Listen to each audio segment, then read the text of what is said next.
तो सारे ट्रीटमेंट है ये भी करवा के छक लिए थे मालिक ने, उनको भी संतान दे दी। ये तो कोई बड़ी बात नहीं है, लेकिन हमारा आपका मूल उद्देश्य मोक्ष हो। अब क्या बताते हैं, ये हरे राम राम राम हरे हरे, श्री कृष्ण कृष्ण हरे हरे, राधे श्याम सीताराम, राधे राधे श्याम राधे, ओम नमः शिवाय, ओम भगवते वासुदेव नमः। ये गायत्री मंत्र, ये मोक्ष मार्ग के मंत्र नहीं है, ये व्यर्थ है, यूजलेस है। गीता जी अध्याय नंबर 16 के श्लोक नंबर 23 और 24 में स्पष्ट किया कि जो शास्त्र विधि को त्याग कर मनमाना आचरण करते हैं, मनमानी पूजाएं जाप करते हैं, उनको न तो सुख होगा, ना कोई गति होगी, ना उनकी कोई उनको सिद्धि प्राप्त होगी, अर्थात यूजलेस। इसलिए 16वें अध्याय के फिर 24वें श्लोक में स्पष्ट किया गीता जी में, इससे तेरे लिए अर्जुन कर्तव्य और अकर्तव्य की अवस्था में कौन सी साधना करनी चाहिए और कौन सी त्याग देनी चाहिए। सदग्रंथों को आधार मानना, किसी के लोक वेद पर आधारित मत होना। तो श्रीमद् भगवत गीता हमारा आधार है भक्ति का, पवित्र वेद हमारा आधार है भक्ति का, साधना का। लेकिन पुराण हमारे सहयोगी हैं अध्यात्म ज्ञान को समझने के लिए। और जो पुराणों के अंदर वेदों और गीता वाला भक्ति विधि है, वो तो वेदों और गीता का ही है, वो तो हम उन्हीं से ग्रहण करेंगे। बाकी अन्य उसके अंदर उस ऋषि वक्ता, पुराण के वक्ता का अपने घर का ज्ञान है, जो वेदों और गीता से नहीं मिलता, वो हमने स्वीकार नहीं करना। अब गीता ज्ञानदाता कहता मेरा एक ओम अक्षर है, नथिंग एल्स, और कोई जाप ही नहीं है। इसके अतिरिक्त कोई मंत्र जाप करता वो अपने डलेट हो रहा है, वो कंकर पत्थर इकट्ठे कर रहा है, लाल नहीं है। ये ब्रह्म सत्र का है। और इससे जो इसकी साधना करता हुआ अंत समय में शरीर छोड़कर जाता है तो परम गति को प्राप्त होता है। वो परम गति कौन सी है? ब्रह्मलोक। और गीता जी अध्याय नंबर 8 के श्लोक 16 में कहा कि ब्रह्मलोक पर्यंत, वहां तक गए हुए सभी पुनरावृत्ति के अंदर है। अब 17वें अध्याय के गीता जी के 23वें श्लोक में कहा है कि उस सच्चिदानंद घन ब्रह्म के पाने का 3 मंत्र का जाप का निर्देश है, नथिंग एल्स। निर्देश माने नथिंग, और कुछ नहीं, सिंपल ओनली डायरेक्शन। ये है, देखिएगा 17वें अध्याय का और 23वां श्लोक श्रीमद् भगवत गीता, और ये 17वां अध्याय, 17वें का 23वां श्लोक है। ओम तत्सत इति निर्देश है, ब्रह्मण त्रिविध है समर्थ है, ब्राह्मणा तेन वेदा च यज्ञा विहिता पुरा। ओम ओम तत् तत् सत सत, ऐसे यह 3 प्रकार का सच्चिदानंद घन ब्रह्म, उस परम अक्षर ब्रह्म का मंत्र कहा है। अब सच्चिदानंद घन ब्रह्म परम अक्षर ब्रह्म का मंत्र ओम तत् सत, उसको पाने का। ओम तो पुण्यात्मा सीधा है ब्रह्म सरपुरुष का, और जो तत् है वो अक्षर पुरुष का, और सत है ये परम अक्षर ब्रह्म का। ये भी कोड वर्ड है, सांकेतिक शब्द है। ओम और तत् जो सांकेतिक शब्द है, वो दोनों मिलकर ये सतनाम बनता है, 2 अक्षर का। और जिसका भी आज तक मोक्ष हुआ उन महापुरुषों ने इस सतनाम का जाप किया है। और जो सत्य है वो सारनाम की तरफ संकेत है, वो भी कोई अन्य मंत्र है, वो सांकेतिक कोड वर्ड दास के पास है, इस पृथ्वी विश्व में किसी के पास नहीं। महाराज जी, हमने सुना है कि आप जी श्री ब्रह्मा जी, श्री विष्णु जी, श्री शिव जी आदि देवताओं की पूजा छुड़वाते हैं, क्या यह उचित है? ब्रह्मा विष्णु महेश को हम छुड़वा सकते हैं? हम कोई बालक हैं? परमात्मा कबीर जी आदरणीय गरीबदास साहिब जी को सतलोक लेकर गए थे, वह सब सतीथि से परिचित करा कर, ब्रह्मा विष्णु महेश की सतीथि से परिचित करा कर वापस छोड़ दिया। उसके बाद उन्होंने कहा था, तीनों देवा कमल दल बसे, ये ब्रह्मा विष्णु महेश, प्रथम इनकी वंदना फिर सुन सतगुरु उपदेश। उनका था कि ब्रह्मा विष्णु ये तीनों देवा कमल दल में बसते, हमारे कमलों में, इन दलों में अंदर रहते हैं, और प्रथम इनकी वंदना, ये मंत्र जो करते हैं हम इनकी साधना करते हैं, और फिर सुन सतगुरु उपदेश, सतगुरु के ज्ञान को सुनो और उसका पूरा कंप्लीट कोर्स लो, तब ये बात बनेगी। अब ब्रह्मा विष्णु महेश हमारे कोई दुश्मन नहीं है। कई कहते हैं कि आपके गुरु जी तो ब्रह्मा विष्णु महेश को छुड़वाते हैं। ब्रह्मा विष्णु महेश को हम छुड़वा सकते हैं। अब जैसे ऊर्ध्व मूलम अधः शाखम, ऊपर को जड़ वाला, नीचे को तीनों गुण रूपी शाखा वाला, उल्टा लटका हुआ संसार रूपी वृक्ष है। अब इसमें क्या है, ऊपर को जड़ता पूर्ण परमात्मा, नीचे को तीनों गुण रूपी संसार रूपी वृक्ष की शाखा है। तो क्या कोई शाखा को काट देगा बुद्धिमान व्यक्ति? पेड़ की शाखा को कोई काटने की कहेगा कि इसको तो फेंक दो काट के, फिर लटका के करेंगे बाकी का हम? तो कहने का भाव ये है कि जैसे परमात्मा कहा करते कि जैसे हमने भक्ति रूपी पौधा बीजना है और हम नर्सरी से कोई पौधा लाए, कैसे बीजेंगे उसको? गड्ढा खोदेंगे और उस गड्ढे में उसको जड़ों की तरफ से दबाकर मिट्टी में, फिर उस जड़ों की मूल की सिंचाई करेंगे। तो मूल की यानी जड़ की पूजा करेंगे हम, तो वो पौधा पेड़ बनेगा, उसकी टहनियाँ बड़ी बड़ी हो जाएंगी, तीनों गुण रूपी शाखा। तो उन शाखाओं का फल लगेगा और फल के लिए हम सारा प्रोसेस अपना कर रहे हैं, फल प्राप्ति के लिए हम कर रहे हैं। तो वो हमने तोड़ने नहीं होते, हमने ऐसे करना है, अपनी way of worship according to the spiritual करना है, शास्त्रों के अनुसार करना। देखना, ये समझ लो हम एक पौधा लाए तो ये है बुद्धिमता। जड़ों को गमले में यानी मिट्टी में डाला, दबा दिया और पूजा शुरू कर दी, सिंचाई। ये जड़ कबीर परमात्मा है इस संसार रूपी वृक्ष की। अब ये हमने जड़ों को पूजना है।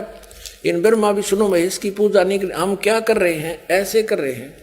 ये बता बालका वाला काम कर रखे हमने, हंसी नहीं आवे। हम ऐसी पूजा कर रहे हैं, उल्टा काम कर लिया हमने। ब्रह्मा विष्णु महेश को हम इष्ट रूप में पूज रहे हैं, गमले में ला दिए ब्रह्मा विष्णु महेश और ये पूजा कर रहे हैं। तो कोई क्या कहेगा? समझदार व्यक्ति ने घर सीधा कर ले इसने, और वो लड़े, हट जा दूर, खबरदार तूने क्या कर दिया। अब देखो जड़ छोड़ दी हमने, अब जड़ ऊपर रहेगी तो भक्ति रूपी पौधा सूख गया। ये यूजलेस है, ये शास्त्र विधि को त्याग कर शास्त्र विरुद्ध साधना है, ये उल्टा बीजा हुआ भक्ति रूपी पौधा। और हमने ऐसे करने को कहा, तो इसमें इसकी पूजा करेंगे भगवान कबीर साहब की, फिर हमारे शास्त्र अनुकूल कर्म बनेंगे। शास्त्र अनुकूल संस्कार होने से ये फल ब्रह्मा विष्णु महेश ने देना हमारे को, क्योंकि यहाँ के ये प्रधान है, इबिन का फल लगेंगे। अब इसका प्रमाण देते हैं। अपने आत्मा परमात्मा ये कहा करते, तुम साधना ठीक करो और फिर आपको लाभ होगा पूरा। अब तुम साधना कर रहे हो उनकी जो आपको कुछ दे ही नहीं सकते। अब जैसे आप किसी फैक्ट्री मालिक की नौकरी कर रहे हो, तो नौकरी उसकी कर रहे हो, आपकी हाजिरी लगकर तनख्वाह बनकर कैशियर के पास आती है, अकाउंटेंट के पास आती है।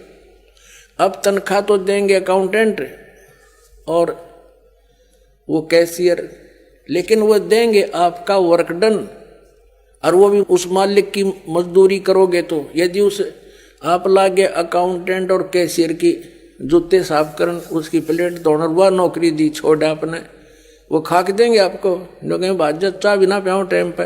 तो इसी प्रकार हमने पूजा तो करनी है, मजदूरी तो करनी, इष्ट रूप में तो पूजना परमपिता को, कबीर साहब को, और फिर उससे बनेंगे हमारे शास्त्र अनुकूल जितने भी शुभ संस्कार फिर देंगे। यही यहाँ पर जब तक आप यहाँ रहोगे तो यहाँ के ये प्रधान है, इन्होंने हमारा वर्क डन देना है।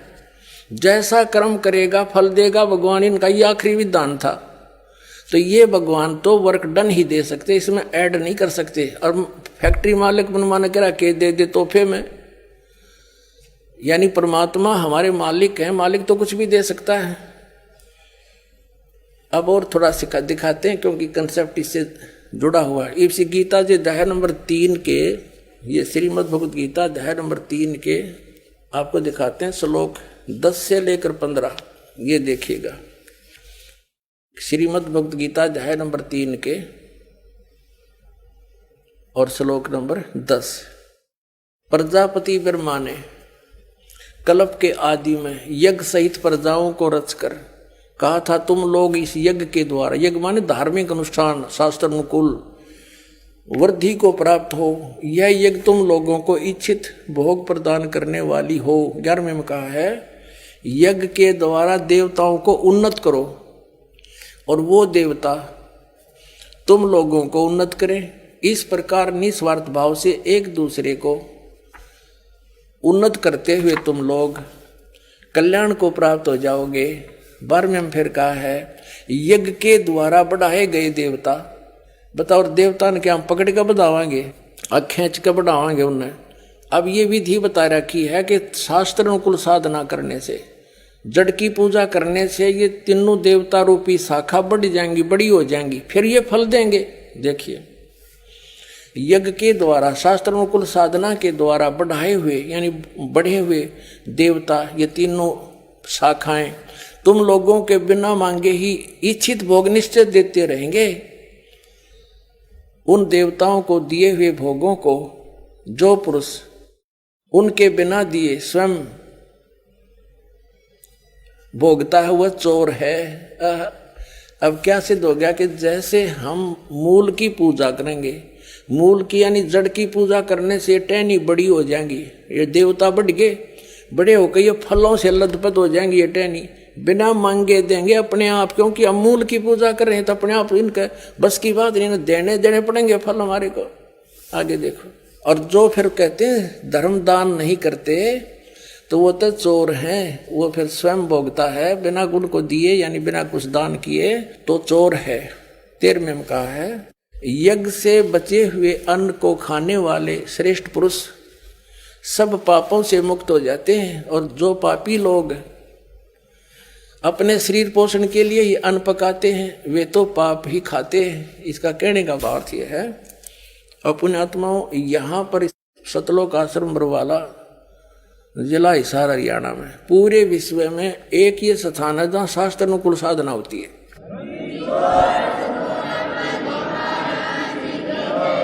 ये क्या बता रहे हैं, यज्ञ से बचे हुए अन्न को खाने वाले श्रेष्ठ पुरुष संत यानी अच्छी आत्मा तो सब पापों से मुक्त हो जाते हैं। हम सबसे पहले परमात्मा का भोग निकालते हैं, भोजन का भी, हलवे का प्रसाद बनकर आता वो भी, उसको भगवान के भोग लगाकर फिर शेष अन्न को वितरित किया जाता है। तो ये कहते हैं यज्ञ से बचे हुए अन्न को खाने वाले संत, साधु संत भक्त, यज्ञ से बचे हुए अन्न को खाने वाले संत है यानी साधु संत भक्त आत्माएं, अच्छी आत्माएं सब पापों से मुक्त हो जाते हैं।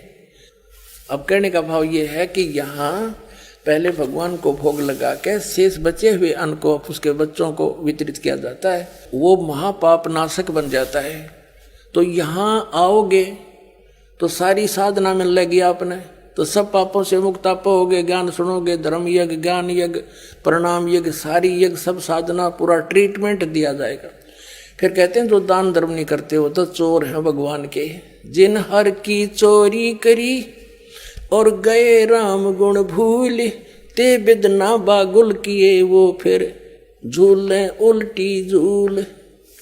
कहते हैं जिन हर की चोरी करी, भगवान ने जो आपको दान दिया है, धन आपके संस्कार में, उसको आगे दान जो नहीं करता वो तो चोर बताया भगवान का। तो फिर क्या बताते हैं देखिएगा, आगे इसमें निष्कर्ष निकल रहा है। 3रे अध्याय का हमने ये 13वां श्लोक पढ़ लिया। यज्ञ से बचे हुए अन्न को खाने वाले श्रेष्ठ संत माने आप अच्छी आत्माएं सब पापों से मुक्त हो जाते हैं, और जो पापी लोग अपना केवल कमाया और खाया वहीं तक सीमित हैं वो तो पाप को खाते हैं। अब 14 और 15 में एक निर्णायक ज्ञान दे दिया। पहले इनका अनुवाद पढ़ाएंगे इंजीनियरों का, फिर समझ में आएगा। संपूर्ण प्राणी अन्न से उत्पन्न होते हैं, अन्न की उत्पत्ति वृष्टि से होती है, वृष्टि यज्ञ से होती है। यज्ञ इसका अर्थ है शास्त्र अनुकूल कर्मों से जो होता है वो विहित कर्मों से उत्पन्न होने वाले हैं, यज्ञ यानी धार्मिक अनुष्ठान। और कर्म समुदाय को तो ब्रह्मो उद्भवम, इन्होंने ब्रह्म का अर्थ वेद कर दिया है। कोई बात हुई, ब्रह्म का अर्थ वेद कर दिया। ये लिखना था कि देखो हम यहाँ पर आए, इस काल के लोक में, तो हमने कर्म करके ही मिलेगा, ना कति नहीं मिले। तो कहते हैं ये कर्म लगाए ब्रह्म ने बनाया विधान यहाँ का, और ब्रह्म की उत्पत्ति हुई परम अक्षर ब्रह्म से, उस परमात्मा से, सच्चिदानंद घन ब्रह्म से। इसका अर्थ तो ये है, लेकिन इन अज्ञानियों ने कुछ ज्ञान तो था नहीं, सारे उल्टे अडंगे अड़ा दिए। ये देखिएगा, कर्म समुदाय को तू वेद से उत्पन्न नहीं, ब्रह्म से उत्पन्न हुए, और ब्रह्म अक्षरम उद्भवम अविनाशी परमात्मा से, यहाँ ब्रह्म लिखना था, ब्रह्म ये काल अविनाशी परमात्मा से उत्पन्न हुआ जान। इससे सिद्ध होता है कि सर्वगतम ब्रह्म, सर्वगतम माने सर्वव्यापी परमात्मा, सबका मालिक, सदा ही यज्ञों में प्रतिष्ठित है। वो इष्ट रूप में पूज्य है, वही प्रतिष्ठित है सभी यज्ञों में, उसको इष्ट मानकर पूजा करनी चाहिए। इसका निष्कर्ष ये निकल गया। अब हम उस परमात्मा को इष्ट मानकर पूजा करेंगे तो हमारी शास्त्र अनुकूल साधना होगी। और इसमें कहा है कि सारा जो शास्त्र अनुकूल साधना करने से हमारे शुभ संस्कार बनेंगे, ये भक्ति रूपी पौधा बड़ा होगा, ब्रह्मा विष्णु महेश के पास हमारे संस्कार जाएंगे, और ये बिना मांगे आपको देंगे, आपको बिना मांगे देंगे। जैसे फल लदपद हो गए टहनिया के, आप भी खाओ, रिश्तेदार भी ले जाओ, और पड़ोसी भी तोड़ ले जाओ, तो भी समाप्त ना हो। तो इतना इस प्रकार हमारा ये पूरा भक्ति क्रम पूरा होता है। तो हम आपको सबसे पहले परमात्मा ने कहा है कि तीनों देवा इन कमल दलों में बसे, ये ब्रह्मा विष्णु महेश, और प्रथम इनकी वंदना, और फिर सुन सतगुरु उपदेश। तो हम इनकी पूजा नहीं कर रहे, हम किसी का किराया दे रहे हैं, जैसे हम टैक्स भर रहे हैं बिजली का, हम बिल भर रहे हैं इसका टेलीफोन का, वो पूजा थोड़ी कर रहे हैं, वो तो हम उनको दे रहे हैं, तो वो हमारी सुविधाएं जारी रखेंगे, नहीं देंगे तो कनेक्शन काट देंगे। तो हम शास्त्र अनुकूल साधना कंप्लीट कोर्स ना करके अपनी अपनी डफली पीट रहे हैं, जिस कारण से हम परमात्मा से मिलने वाली साधना से वंचित होकर के हम नास्तिक होते जा रहे थे। अब परमात्मा ने दया करी आपके ऊपर और इस दास के ऊपर। इस दास को बनाया वो तत्वदर्शी संत, और जो ज्ञान परमात्मा 600 वर्ष पहले छुपा गए थे खजाना, इस दास को चाबी दे दी। अब दास ने खोल दिया उसके बच्चों के सामने। ये देखिएगा, ये हमारा बॉडी का चित्र है, इसमें ये कमल बने हुए हैं। ये मूल कमल में गणेश जी, और इसका ये किलियम जाप है, और इससे ऊपर स्वाद चक्र अनुष्ठान, ये स्वादिष्ठान अनुचक्र भी कहते हैं। इसकी 4 पंखड़ियां, इसकी 6 पंखड़ियां दूसरे कमल की, और सावित्री ब्रह्मा इसका ओम जाप है। यहाँ लक्ष्मी और विष्णु का जाप है, ये नाभि कमल है, और इसका ये हरियम जाप है। ये शिव और पार्वती रहते हैं, यहाँ परमात्मा ने इनको मंत्र दिया था, ये मंत्र। तो उसके बाद ये उनके शिष्य बने थे, उसके बाद शंकर भगवान इसी का जाप करते, इसलिए सोहम जाप यहाँ इसका कहा गया। अब यहाँ देखिएगा, ये दुर्गा है, इसका ये 16 पंखड़ियों का कमल है, कंठ के अंदर है, और ये इनका जाप है।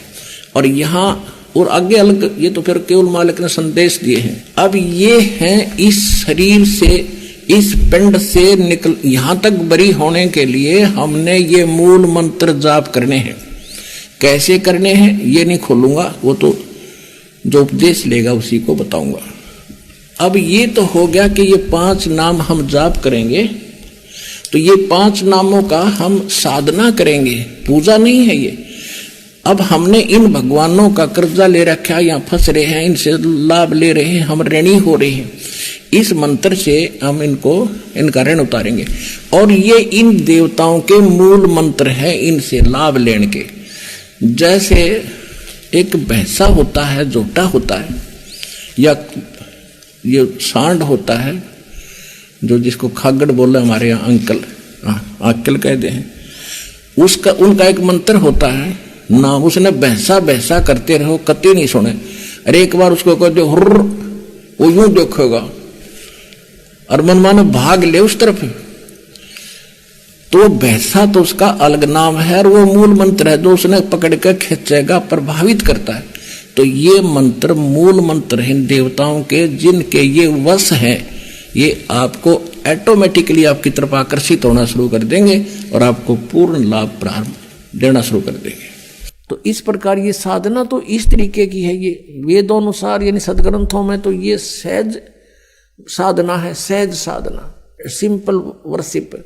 और इन्होंने अपने हठ योग ज्ञान से इसको इतना कठिन बना दिया। कोई तप करता खड़ा होकर, कोई उल्टे पैर करके, ऊपर न पैर नीचे को सिर करके, कोई व्रत रख के, कोई पहाड़ों पर जाता भगवान को खोजने के लिए, और कोई कुछ अन्य मंत्र करता है जैसे हरे कृष्ण कृष्ण कृष्ण हरे हरे राधे राधे श्याम मिला दे। ये गीता जी में है कहीं? तो गीता जी में जो लिखा है वो साधना है भक्ति की। उससे छोड़कर जो साधना या मंत्र हम करते हैं वो शास्त्र विधि को त्याग कर मनमाना आचरण है, वो यूजलेस है। गीता जी अध्याय नंबर 16 के श्लोक 23 में कहा कि अर्जुन, जो शास्त्र विधि को त्याग कर मनमाना आचरण करते हैं न तो उनकी गति हो सकती, ना उनको सुख हो, ना कोई सिद्धि प्राप्त हो सकती, यानी यूजलेस। तो गीता जी में जो वर्णित विधि है उसके पाने का जो मंत्र है, और फिर शेष संकेत दे रखा है कि उस तत्वदर्शी संत को पूछो, पता करो, तो वो है साधना करने की। तीसरे अध्याय के 8वें श्लोक में गीता ज्ञानदाता कहता है यदि तू एक स्थान पर बैठ गया, ये तो वेद ज्ञान है, और काम छोड़ दिया, तेने कर्म करेगा नहीं, तो तेरा निर्वाह कैसे होगा? ये तो सही है। श्रीमद् भगवद गीता अध्याय नंबर 3 के श्लोक नंबर 8 में क्या लिखा है देखिएगा। श्रीमद् भगवद गीता अध्याय नंबर 3 है श्रीमद् भगवद गीता का, और श्लोक नंबर 8 है। यहां से ये शुरू है, यहां इसका अनुवाद है, तू शास्त्र विहित कर्तव्य कर्म कर, के शास्त्रों में लिखा हुआ साधना उसके अनुसार साधना कर, क्योंकि कर्मों के न करने की अपेक्षा कर्म करना, कर्म ना करना यानी एकांत स्थान पर बैठ कर हठ योग करना की अपेक्षा कर्म करना ही श्रेष्ठ है। तथा कर्म न करने से तेरा निर्वाह, शरीर निर्वाह भी तो नहीं सिद्ध होगा। तेरा गुजारा कैसे होगा यदि तू एक स्थान पर बैठ गया? अपने आत्मा, अभी आपने जो तीसरे अध्याय का 8वां श्लोक देखा श्रीमद् भगवद गीता का, ये है वेद ज्ञान, क्योंकि ये यजुर्वेद अध्याय नंबर 40 के मंत्र नंबर 15 से मेल खाता है। छठे अध्याय के 16वें श्लोक में फिर ये भी कहा कि अर्जुन, यह योग न तो बहुत खाने वाले का और न बिल्कुल न खाने वाले का। बहुत खाना तो यूँ है पेट डडी पक्का खा ले अंगड़ाई टूटे, भक्ति हो को ना, और बिल्कुल न खाना व्रत रखना। व्रत रखना भी गीता में मना है, और ये व्रत रखवाओ एकादशी का, ये कहाँ से लाए? और न बहुत सहन करने वाले सोने वाले का, और न अधिक जागने वाले का सिद्ध होता। यानी 16वें में तो ये भी कंसेप्ट क्लियर कर दिया है कि व्रत रखना भी व्यर्थ है, और ये एकादशी का व्रत तो बहुत महत्वपूर्ण कर बताते। तो ये लोक वेद है, दंत कथा है इनकी, वेद शास्त्र विधि रहित ज्ञान है, उसके करने से कुछ भी लाभ नहीं होगा। गीता जी अध्याय नंबर 16 के श्लोक नंबर 23 के अनुसार।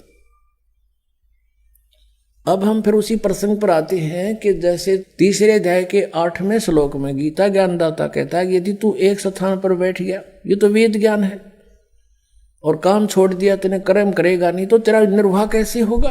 ये तो सही है। महाराज जी, इस सृष्टि की उत्पत्ति कैसे हुई, कृपया करके बताइए। इसको धैर्यपूर्वक सुनना इस कथा को, क्योंकि ये पहली बार जो सुनता है उसको ऊट पटांग सी लगती है, लेकिन कुछ समय के बाद प्रमाण जब देखोगे आपको स्वीकार करना पड़ेगा, और होगी स्वीकार्य।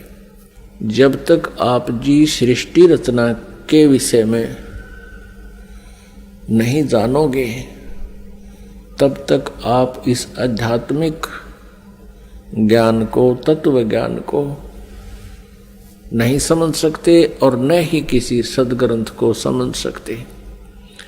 ये जो सृष्टि रचना है, ये समझो कि ये मास्टर की है। सभी सदग्रंथों को समझने की, उनके खजाने को देखने की ये मास्टर की है, यानी मुख्य चाबी है। इसलिए आप जी को बार बार सृष्टि रचना का ज्ञान अत्यधिक कराया जाता है।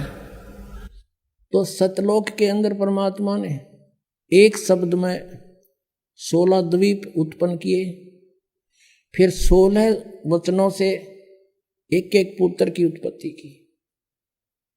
उसके बाद परमात्मा ने उन 16 पुत्रों में से जिसका नाम अचिंत था उससे कहा कि अचिंत अब तू सृष्टि रच। उसको आदेश दिया ये दिखाने के लिए कि बालकों का काम नहीं सृष्टि रचना, समर्थ बिन कोई काम सफल नहीं होता। अचिंत ने क्या किया, अपनी वचन शक्ति से एक पुरुष उत्पन्न किया जिसको अक्षर पुरुष बोलते हैं। गीता जी अध्याय नंबर 15 के श्लोक 16 में 2 पुरुष कहे, सर पुरुष और अक्षर पुरुष। अब सर पुरुष और अक्षर पुरुष की उत्पत्ति बताई जा रही है कैसे हुई। अक्षर पुरुष की उत्पत्ति अचिंत ने अपने वचन से की, परमेश्वर के आदेश से। परमात्मा ने उसको इतनी शब्द शक्ति दे दी थी। अक्षर पुरुष जब उत्पन्न हो गया वो अपनी मनमर्जी से चल पड़ा।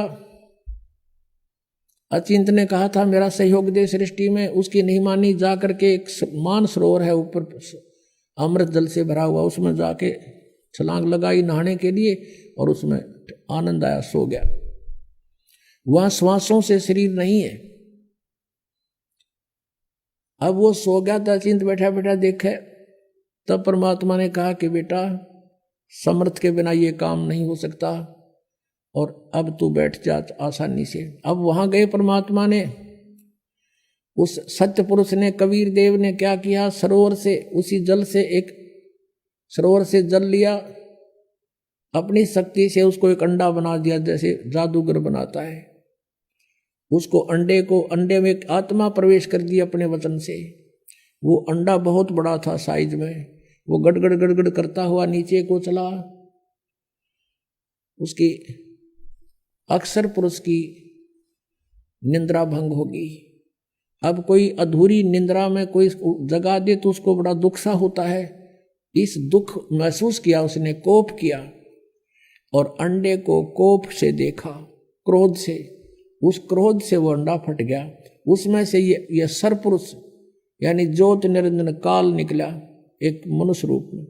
इन दोनों से कहा कि अक्षर पुरुष तुम निंद्रा में थे, आकाशवाणी की परमात्मा ने बाहर से, और तुम बाहर आओ, तुझे जगाने के लिए सब लीला की गई है, तू बाहर आओ। दोनों जने वो दोनों बाहर आ गए और उनसे कहा कि तुम अचिंत के द्वीप में रहो, तीनों एक द्वीप में।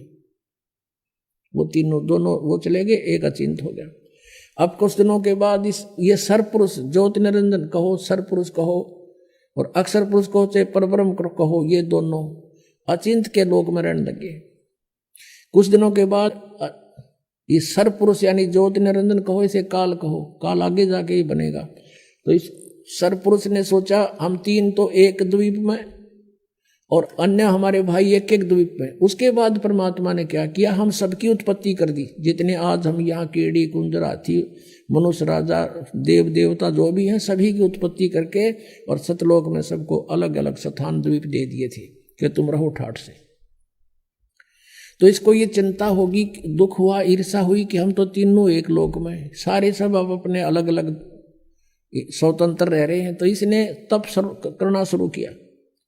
70 युग जब तप किया, प्रभु ने पूछा तू क्या चाहता है, परमेश्वर ने पूछा तू क्या चाहता है। इसने कहा कि हे पिता, हे परम पिता, मेरे लिए स्थान कम है, मुझे अलग से कोई स्थान दे दो। तो परमेश्वर ने इसको 21 ब्रह्मांड दे दिए, जैसे कोई धनी पिता अपने पुत्र को 21 प्लाट दे दे, अगले 21 प्लाट। वहां ये गया, रहने लगा। इसने देखा लेकिन वह खाली पड़ा था, इसने सोचा कुछ कंस्ट्रक्शन हो। इसने 70 युग तब फिर किया। हम कैसे फंसे यहाँ पर, इस काल के साथ कैसे आ गए यहाँ इतने गंदे लोक में। हमने वहां पर गलती की थी। हमारे पिता ने हमारे को सब सुविधाएं दे रखी थी, कोई असुविधा नहीं थी किसी प्रकार की भी। हम अजर अमर थे, हम सदा युवा रहते थे। हमारे परिवार थे वहां पर, पूरे ग्रुप के ग्रुप, परिवार के परिवार थे। सतलोक में सृष्टि है ऐसी ही है, लेकिन वहाँ के हंस आत्मा है, वहाँ मृत्यु नहीं होती, बुढ़ापा नहीं होता, सदाबहार वृक्ष रहते हैं, कोई राग द्वेष नहीं, कोई भाई बंटवारा नहीं।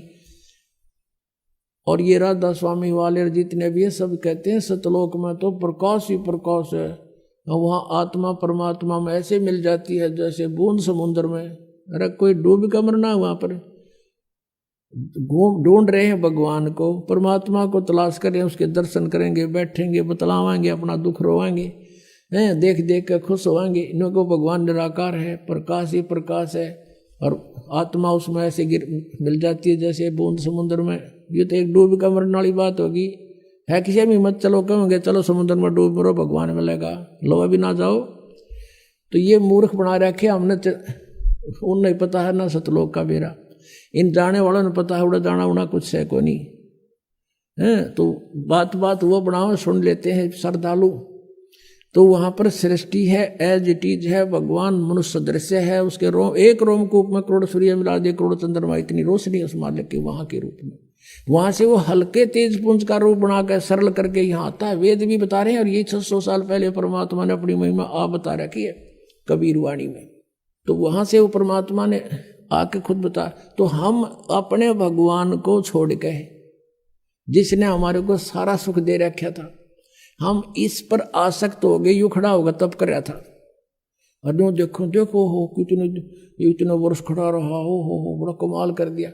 अब हमारे ये बीमारी वहां से लगी थी बुराई, जैसे अब है एक हीरो या हीरोइन, अभिनेता अभिनेत्री, अपने पेट के लिए नाचा कूदी, उछलम कूदम, मेकअप करते, और हम उन पर आसक्त होते हैं।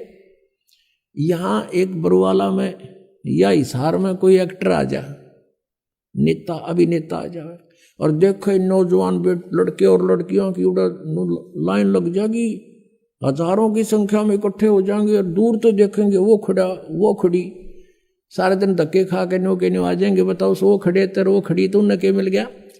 वो अपने पेट के लिए भटक रहे हैं, और हम उसको देख आसक्त हो रहे हैं, और कहते हैं मेरा फेवरेट वो है ये हीरो, फेवरेट। इन फेवरेट न मार दिया हम, यू हमारा फेवरेट हीरो हो गया वहां पर सतलोक में। और परमात्मा ने आकाशवाणी की कि बच्चों तुम इसने ना देखो, मस्त रहो, भक्ति करो, चैन से रहो, इसका कर्म ठीक नहीं है। ये परमात्मा ने इसको मना किया था, पर इसने ये माना नहीं। और हमें भी मना किया था कि इसकी तरफ ना ध्यान दो, तुम मस्त रहो, लेकिन हम ऊपर से तो सावधान हो गए, पर अंदर से कसक नहीं गई, इसके प्रति कति फिट हो गया, आकर्षित हो गए, अंदर से कसक बन गई जबरदस्त। वो तो अंतर्यामी सारी जानते हैं। जब इसने दूसरी बार तप किया तब पूछा भी क्या मांगता है तू? 70 युग तप किया। तब इसने कहा प्रभु मुझे कुछ कंस्ट्रक्शन सामग्री दे दो ताकि मैं कुछ रचना रचूं। परमात्मा ने 5 तत्व और 3 गुण दे दिए कि ले बेटा खेल खिलौनों से। इसने सोचा भी ये भी बना लूंगा, लेकिन जीव नहीं है तो मैं करूंगा क्या, मुझे आत्मा भी चाहिए कि लेगा दिल नहीं लगे। तब इसने 64 युग तब फिर किया। तो प्रभु ने पूछा क्या मांगता है, बोल, तूने जो मांगा मैंने सब दे दिया। तब इसने कहा कि मुझे कुछ जीव दे दो, आत्मा दे दो प्रभु। अब परमेश्वर ने कहा कि भाई ये आत्मा नहीं दे सकता तुझे किसी भी सूरत में, हाँ तुझे और प्लाट चाहिए और दे दूंगा, ब्रह्मांड 5, 7, 10 चाहिए, ये नहीं दे सकता, क्योंकि ये मेरी आत्मा है, मेरे वचन से उत्पन्न हुई है, मेरी हृदय है, ये मेरी आत्मा है, ये नहीं दे सकता। लेकिन एक शर्त है, यदि कोई स्वयं तेरी सब इच्छा से जाना चाहता है तो जा सकता है, जा पूछ ले। तो हमारे पास आया, जितने हम यहाँ फंसे हुए हैं, हमसे पूछा क्या मेरे साथ तुम चलोगे? अलग से मैंने तप करके अलग से राज्य प्राप्त किया है, वहाँ ऐसे रहेंगे, ऐसे देव बनाऊंगा, महादेव बनाऊंगा, हैं दूधों की नदी बहाऊंगा। अब वहाँ कोई कमी थी हमने, लेकिन बुद्धि भ्रष्ट होगी। हम बोले ठीक है पिताजी आज्ञा दे देंगे तो हम चल पड़ेंगे। अब उसने परमेश्वर कबीर देव से कहा काल ने कि पिताजी कुछ आत्माएं मेरे साथ जाने को एग्री हैं। परमेश्वर ने कहा कि मेरे सामने स्वीकृति दिला दो। परमेश्वर आए वहां से स्वयं और हमारे पास आकर खड़े हो गए। परमेश्वर ने कहा कि बोलो भाई कौन जाना चाहता है इसके साथ, हाथ खड़ा करो। अब परमात्मा ने पहले तो हमें मना किया था कि इस पर आसक्त मत हो, हम शर्मिंदे हो गए, नीचे को मुंह कर लिया, कोई नहीं बोला, सन्नाटा छा गया। तब परमेश्वर ने कहा कि रे तो आप तो कह रहे, तू तो कह रहा था ये बहुत कुछ मेरे साथ जाने वाले हैं, ये तो कोई बोलता ही नहीं, झूठ बोलता था तू। इतने में एक आत्मा ने सोचा कहीं बात ना बिगड़ जाए, हिम्मत सी करके खड़ा हो गया। खड़ा होकर कहा कि प्रभु मैं जाना चाहता हूं इसके साथ। अब पीछे फिर हमने सोचे कि ये कलाई लूट जा लूट, फिर तो हम देखा जैसे बच्चे स्कूल में एक हाथ खड़ा कर ले, सारे कर लिया अगर नो नो नो, तो हम सब खड़े हो गए और दोनों हाथ कर दिए, हम भी जाना चाहते, हम भी जाना चाहते। परमेश्वर ने कहा भी ठीक है। मैंने इनके नंबर नोट कर लिए इन आत्माओं के, किस किस ने स्वीकृति दी है, और आप अपने लोक में जा। इनको मैं विधि से भेजूंगा, एज इट इज नहीं भेज सकता। तो क्या किया परमात्मा ने, हमें बीज रूप बनाया सूक्ष्म, और जिसने सबसे पहले काल के साथ आने की स्वीकृति दी थी उसको एक लड़की का रूप बना दिया, युवा लड़की, युवती, खूबसूरत लड़की बना दिया, जो आगे चल के दुर्गा कल आई। और उसके अंदर हम सब आत्माओं को फीड कर दिया अपने वचन से, और उससे कहा कि बेटी मैंने तुझे शब्द शक्ति दे दी है, परमेश्वर कबीर देव जी ने कहा। और जितने जीव ये ब्रह्म कहे, सरपुरुष कहे, उतने तो उत्पन्न कर देना, तेरे वचन में शक्ति दे दी, तू वचन से भी उत्पन्न कर सकती है। अपने पुत्र सहजदास से कहा कि पुत्र जा अपनी बहन को ज्योत निरंजन के पास छोड़ के आ, सरपुरुष के पास। उसके ब्रह्मांड, ये सभी ब्रह्मांड वहीं थे सतलोक के अंदर। ये वहां खड़ा था, सहजदास उस लड़की को लेकर गया, प्रकृति को, दुर्गा को, और वहां जाकर कहा कि ले पिताजी का आदेश है, ज्योति निरंजन जितनी भी आत्माओं ने तेरे साथ आने की स्वीकृति दी थी उन सबको इसके अंदर फीड कर दिया, भगवान ने भर दिया, और इसको वचन शक्ति दे दी है, जितने जीव तू कहेगा ये वचन से बना दिया करेगी। और ऐसा कहकर सहजदास वापस आ गया। अब ज्योति निरंजन ने देखा, इस ब्रह्म ने, सरपुरुष ने, युवा लड़की, अपनी आत्माओं, ये यहाँ बलात्कार और ये बकवादें जो हैं ये हमारे अंदर, इस मन वहीं से घर कर गई थी इस काल में, ये मन रूप में सबके अंदर विद्यमान हो गया, इसने ऐसा एलिमेंट छोड़ दिया हमारे अंदर, इसके अंदर ये दोष आ गया। एकांत में अकेली युवती को देखकर इसने उसके साथ जुल्म करना चाहा, लड़की भी भांप गई इसके इरादे को, और कहा कि ज्योति निरंजन बात सुन, तू मेरा बड़ा भाई, तू मेरे से पहले उत्पन्न हुआ, अंडे से परमात्मा का ही उत्पन्न किया हुआ है, और उसी से मेरा जन्म हुआ। तू मेरा बड़ा भाई, मैं तेरी छोटी बहन, बहन भाई का यो क्रम अच्छा नहीं होता, तू जुल्म ना करे। पिताजी ने मुझे शब्द शक्ति दे रखी है, वचन शक्ति, जितने जीव कहेगा मैं बना दूंगी। इसने एक नहीं सुनी, हद से आगे बढ़ गया। लड़की ने अपनी इज्जत सुरक्षा के लिए कुछ ना पाया तो उसने छोटा रूप बनाया, और इसने बकवाद के लिए मुंह खोल रखा था, मुंह के माध्यम से पेट में चली गई। वहां से परमेश्वर कबीर देव अपने पिता से पुकार की, भगवान मेरी रक्षा करो। परमात्मा ने कहा जोगजीत, सहजदास जाओ उसके पास, और परमेश्वर स्वयं आए अपने पुत्र का रूप बना के, और कहा ज्योति निरंजन तूने जुल्म कर दिया, ऐसे पवित्र लोक में जो ऐसी गलती करता उसको ये सजा है कि तू आज से काल कहागा, 1 लाख मानव शरीरधारी प्राणियों को नित खाया करेगा, 1.25 लाख उत्पन्न करेगा, आज से तेरा नाम काल होगा। लड़की को, दुर्गा को उसके पेट से निकाल दिया, और उन दोनों को 21 ब्रह्मांड समेत सतलोक से निष्कासित कर दिया। 16 शंख कोश की दूरी पर 21 ब्रह्मांड आकर रुक गए, और यहां फिर अपने मालिक की विधि अनुसार ये चक्कर काटने लगे। अब काल ने फिर सोचा कि अब मेरा कौन के बिगाड़ेगा, जो इन्होंने सजा देनी थी मुझे दे दी। दुर्गा के साथ फिर दुर्व्यवहार शुरू किया। इसने फिर प्रार्थना की कि ज्योति निरंजन, पहले तो तू मेरा बड़ा भाई, मैं तेरी छोटी बहन, दूसरे मैं तेरे पेट से बाहर आई हूं, तेरी बेटी होगी। यानी इसने अपनी इज्जत बचाने के लिए सब कुछ कह दिया, पर इसका कोई असर नहीं हुआ। परमात्मा ने देखना था कि ये कितना बकवाद कर सकता है, और लड़की को प्रजनन इंद्री भी अपनी तरफ से नहीं लगाई थी। इसने अपनी सिद्धि शक्ति से नाखूनों से प्रजनन इंद्री बनाई, और दुर्गा के साथ विलास किया। 3 पुत्रों की उत्पत्ति की, बड़े का नाम ब्रह्मा, दूसरे का विष्णु, तीसरे का शिव हुआ। अब मैं तुमसे कहूँ चिताई, त्रिदेवन की उत्पत्ति भाई। ज्ञानी सुने सो हृदय लगाई, मूर्ख सुने तो गम ना पाई। माष्टंगी पिता निरंजन, ये जमदारुण वंशन अंजन। पहले की निरंजन राई, पीछे से माया उपजाई। माया रूप देख अति शोभा, देव निरंजन तन मन लोभा। निरंजन की ने भोग विलासा, माया को रही तब आशा। तीन पुत्र अष्टंगी जाए, ब्रह्मा विष्णु शिव नाम धराए। तीन देव विस्तार चलावे, इनमें यो जग धोखा खावे। तीन गुणों की भक्ति में ये भूल पड़ो संसार, कह कबीर निज नाम बिना कैसे उतरो पार। तीन देव की जो करते भक्ति, उनकी देना होए मुक्ति। कुरान शरीफ का ज्ञानदाता कहता है कि वो कबीर भगवान है जिसने 6 दिन में सृष्टि रची। अब थोड़ा सा पहले